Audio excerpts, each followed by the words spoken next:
ছোট ভাই, তুমি ভালো আছো? হ্যাঁ ভাই, আমি আলহামদুলিল্লাহ অনেক ভালো আছি। আপনি ভালো আছেন ভাই? আলহামদুলিল্লাহ ভালো আছি। তো ভাই, তোমার কাছ থেকে একটা কাহিনী শোনার আমার অনেক দিন যাবত ইচ্ছা ছিল, কিন্তু আমি চাইতেছি আজকে তোমার কাছ থেকে একটা কাহিনী শুনতাম। কিসের কাহিনী ভাই? তো কাহিনীটা আমি মনে করি, মানুষে তো অনেক কাহিনী শোনায়, তুমি আজকে আমাকে একটা প্রেমের কাহিনী শোনাও। প্রেমের কাহিনী শুনবেন? হ্যাঁ, যদি শোনাও, হ্যাঁ, আমার আপনারটা একটু শান্তি হবে আরে। অনেক মানুষ তো ভাই অনেক কাহিনী শুনে। তা আজকে আপনার কেন ইচ্ছে হলো যে আমার প্রেমের কাহিনী শোনার? ভাই রে, এটা আমার জীবনের সাথে অনেক একটা প্রেম নিয়ে একটা কাহিনী হয়ে গেছে, তাই আমি চাইতেছি আমারটা ভিতরটা শান্তি করার জন্য তোমার কাছ থেকে আমি শুনতে চাইতেছি। শুনবেন? হ্যাঁ ভাই, আমি শুনতে চাইতেছি। তো শুনলে আসেন বলি। ইনশাল্লাহ, শুরু হয়তো করো ভাই। আমার মনটা একটু পাতলা হবে। হ্যাঁ হ্যাঁ, তোমার মনটা পাতলা হবে, আমার মনটা পাতলা হবে। হ্যাঁ ভাই, আসেন তাহলে আপনাকে বলি। ইনশাল্লাহ, শুরু করো ভাইয়া।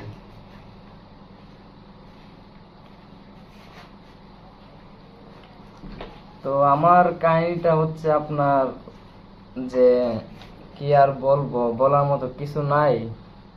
তো প্রেমের কাহিনী যেহেতু আপনি শুনতে চাচ্ছেন, তো সেই ক্ষেত্রে ভাই বলা লাগে, যেহেতু আপনি বড় ভাই আমার। সবথেকে বেশি হচ্ছে গিয়ে এ, আমার একটি পছন্দের মেয়ে ছিল। প্রায় আজ থেকে প্রায় দীর্ঘ 5-7 বছরের আগে ছিল। তো যেহেতু আগে ছিল, ওই মেয়েটাকে আমি প্রথমবার দেখছি। তো সেই সময় আমি স্কুলে পড়াশোনা করতাম। তারপর আমাদের একজন ম্যাডাম ছিলেন, তিনি আমাদের সন্ধ্যার পরে প্রাইভেট পড়াতেন। তারপর এই প্রাইভেট পড়াতে দেখাতে গিয়ে আমার একটা মেয়ের সাথে পরিচিত হই। সেই মেয়েটির নাম অবশ্য আমি বলবো না, কিন্তু সেই মেয়েটি, যে ম্যাডাম আমাকে প্রাইভেট পড়াতো, সেই ম্যাডামের কি যেন হন, তাই আমার বাসার মধ্যে বেড়াতে এসেছিল। তারপর সেই মেয়েটা দেখার পর আমার মন থেকে খুবই ভালো লাগলো। প্রায় দীর্ঘদিন হয়ে গেল মেয়েটার মানে পিছনে ঘুরছি। ঘোরার কারণ হয়েছে কি আপনার কিছু বলার জন্য, কিন্তু কোনোদিনও বলতে পারি নাই। তো বলতে পারি নাই আপনার খালি শুধু দেখাই যায়, দেখে যায়, দেখলেও অনেক ভালো লাগে সেই মেয়েটাকে।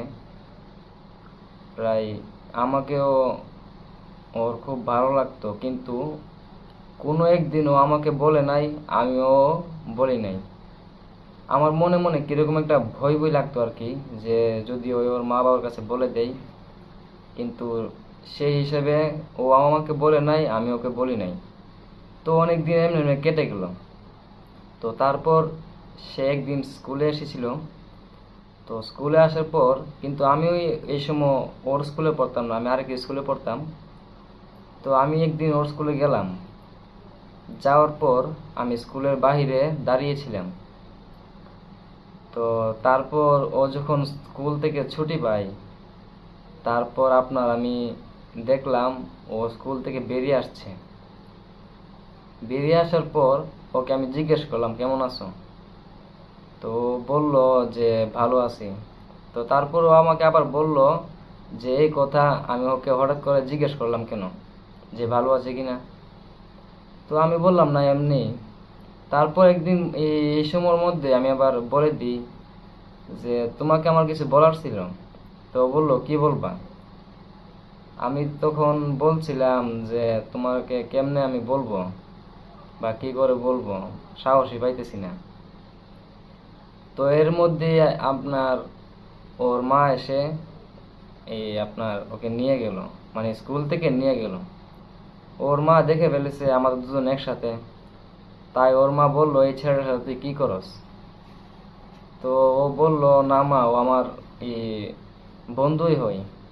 তো তারপর এমনি এমনি ওর মা ওকে বাসার মধ্যে নিয়ে গেল। তো তারপর আমি আমার বাসার মধ্যে গিয়ে ওর কথা মনে মনে ভাবলাম যে কিভাবে ওকে বলবো। তো ভাই মনে করেন এটা আমার ছোটবেলার কাহিনী, বুঝছেন নি? প্রায় ছোটবেলায় মানে ওই সময়টার মধ্যে কিছু বুঝি বা না বুঝি, কিন্তু একটা ছেলে একটা মেয়েকে মন থেকে ভালো লাগা, সেটা মনে করেন একজন অন্য আরেকটা ছেলে সেটাই বুঝবে, যে একটা মেয়ের জন্য কি একটা ফিলিংস হয় যখন একটা ছেলে একটা মেয়েকে দেখে খুব আকর্ষিত হই, যে ওর সাথে সম্পর্ক করার বা ওকে মন থেকে ভালো লাগার। তো এর মধ্যে মনে করেন আবার কিছুদিন কেটে গেল, ওকে শুধু দেখি, কিছু বলি নাই, বলার সাহস থাকে না। তো একদিনকে আমি ওকে প্রায় সাহস করে বলেই ফেললাম যে আমি তোমাকে পছন্দ করি, তুমি আমাকে পছন্দ করো কিনা। তখন সে বলল, আমি কি বোকা নাকি? তারপর আমি বললাম যে তুমি আমাকে এরকম কথা বললা কেন? তো সেই হিসেবে আমাকে বলল, তুমি কোথায় আর আমি কোথায়? তারপর আমি ওকে বললাম, কেন, আমি কি মানুষ না? তুমি কোথায় আমি কোথায় সেটা তো মেলানোর জন্য এই দুনিয়ার মধ্যে আল্লাহ তোমাকে পাঠায় নাই, আমিও পাঠাই নাই। এটা শুধু মনে করে তোমার আর আমার মনটা দেখা, হয়তো তোমার সাথে যদি যদি আমার মন না থাকে তুমি বলবা, কিন্তু সেটা তো দেখার দরকার নাই বা তোমার বলার দরকার নাই যে তুমি আমার আমি কোথায় বা তুমি কোথায়। আমি তোমাকে বলছি দীর্ঘ অনেক দিন ধরে, আমি মনে মনে বলতে চাই কিন্তু বলতে পারছি না, কিন্তু তুমি তো আমাকে বললাও না। আমিও প্রায় দেখছি তোমাকে, তুমি আমাকে দেখা একটু হাসি ঠাট্টামি করো, কিন্তু কোনোদিন বলতে পারো নাই। কিন্তু আজকে আমি বললাম, তুমি আমাকে এই কথাটা বললা। তারপরেও আমাকে বললো যে আমার বাড়ি গাড়ি কিছুই নাই, আমি থাকি মানুষের বাড়ির মধ্যে ভাড়া। তো আমি সেই ক্ষেত্রে বললাম ওকে যে আমি ভাড়া থাকি, কি হয়েছে? তে মানুষ কি ভাড়া থাকে না? না শুধু নিজের বাড়ি থাকলেই নিজের বাড়ির মধ্যে থাকে, কেউ কি ভাড়া থাকে না? তারপর ও বললো, আমি সেটা কিছু জানি না, তোমার কিছু নাই, বাড়ি ঘরের মধ্যে ভাড়া থাকো, আমাদের দেখছো, আমাদের নিজের বাড়ি ঘর আছে, আমাদের সব কিছু আছে, তোমাদের কি আছে? তুমি সেই ক্ষেত্রে আমাকে বললা, আজকের পর থেকে তুমি আমার সাথে কোনোদিন দেখা করবে না, ঠিক আছে, আর কথা বলবো না। তারপর আমি বললাম ওকে, আচ্ছা সমস্যা নাই, তুমি তো আমাকে এভাবে বললেও পারতা, কিন্তু আমাকে তুমি এইভাবে যে বললা যে আমার বাড়ি গাড়ি কিছুই নাই, মানুষ কি সবসময় এক থাকে নাকি?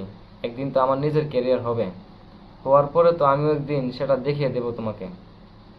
কিন্তু সেই ক্ষেত্রে দেখার আগেই প্রায় 2019 থেকে 2025, এর মধ্যে আবার মনে করেন 2024-এর মধ্যেও ওর বাড়িতে চলে গেছে, কিন্তু বাড়ি কোথায় সেটাও বলবো না। আর আপনাদেরকে প্রথম বললামই যে ভাই ওর নামটা বলবো না। তো সেই ক্ষেত্রে যাওয়ার পরে এখনো ওকে আমার মনের মধ্যে রয়েছে, কারণ এমনি দেখতে খুবই ভালো ছিল, সবার সাথে মিশতো, সবার সাথে খুবই ভালো ব্যবহার করতো। সেই ক্ষেত্রে আমি দেখে অনেক খুব ভালো লাগছিল আমার কাছে। কিন্তু ভাই জানি না ও আমার সাথে এরকমটা কেন করলো। ও তো আমাকে চাইছিল, কিন্তু ও বলে নাই সেটা, ও আমাকে এরকম ভাবে কথাটা বললো। তো সেই ক্ষেত্রে ভাই আপনাকে আমিও বলি ভাই, আপনারা কোনোদিন কোনো মায়ের পেছনে পড়ে অযথা সময় নষ্ট করবেন না ভাই, কারণ যেই সময় নষ্ট করেছে সেই বুঝে যে সময়ের কতটা মূল্য। হয়তো সেই মনে করেন আপনার এই সময়টা যদি একটা মেয়ের পিছনে না ঘুরে কিছু টাকা রোজগারের দিকে ঘুরতো, তে হয়তো কিছু টাকা টুকা কামাইতে পারতো, কিন্তু টাকা টুকা কামাইলেও কিন্তু মায়ের পিছে শেষ করে দেয়। তো এরকম অনেক ভাই আছে, মনে করেন আমি তো বললাম, মনে করেন আমি ছোট মানুষ, একটা মায়েকে মন থেকে ভালো লাগছিল দেখে আমরা বললাম, আর আমার এক ভাই বললো যে আমার একটা কাহিনী আসেনি, তো সেই হিসেবে বললাম আমি। তো ভাইদেরকে একটাই কথা বলবো যে যারা মনে করেন সম্পর্ক আছে একটা মায়ের সাথে, তো সেই সম্পর্ক হিসেবে যদি গুরুতর অনেক কিছু হয়ে যায়, কারণ মানুষ মনে করেন এরম পর্যায়ে চলে যায় একটা সম্পর্ক ভাঙার পরে, সেই মানুষটা মনে করেন বিয়েও যদি হয়ে যায় কোনোদিন শান্তিও পায় না, আর বিয়ের আগে যদি মনে করেন তারা সম্পর্ক করে নেই সেটাও শান্তি হয় না। তো ভাই যারা মনে করেন কষ্ট পাইছেন প্রেম করে তারা বুঝেন, আর যারা এখন কষ্ট পায় নাই, তো সেই কষ্ট ভিডিওটা হচ্ছে আপনাদের জন্য।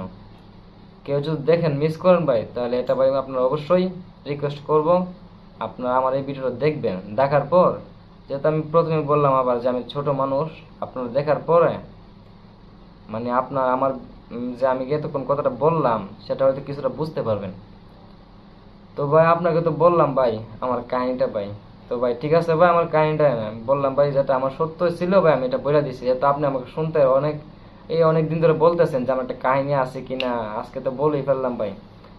তো সেই হিসেবে আমার ভাইয়ের কারণে আপনারা যেহেতু আমার কাহিনীটা শুনছেন ভাই, আবার মনে করবেন না যে এটা মনে করেন একটা কাহিনী মন করার মতো বানাইছি। এটা বানাই নাই ভাই, এটা সত্য ঘটনা ভাই। এরকম মনে করেন সবার জীবনে আছে। কিরকম ভাবে আছে, খালি একটা মানুষ মনে করেন 18 থেকে 20 বছর হয়ে গেল যে একটা কাহিনী থাকবে তা কোনো কথা না। 10 বছর, 12 বছর, 15 বছর থেকে মনে করেন যদি সেই কাহিনীটা একটা মেয়েকে দেখে যদি শুরু হয়, তো প্রথম যে মেয়েটা মনে করেন দেখবে, সেই প্রথম মেয়েটাকে সে মনে রাখবে। এবার সে যদি ওই প্রথম মেয়েটাকে নাও পায়, যদি বিয়েও করে ফেলে, কিন্তু প্রথম মেয়েটাকে সেই মনে রাখবে ঠিকই। তবে আসসালামু আলাইকুম, আপনারা সবাই ভালো থাকবেন, সুস্থ থাকবেন। আমি অনেক ভালো থাকবো, সুস্থ থাকবো। তো আজকের জন্য এটুকু ভাই, আমার সত্য ঘটনা বলবো।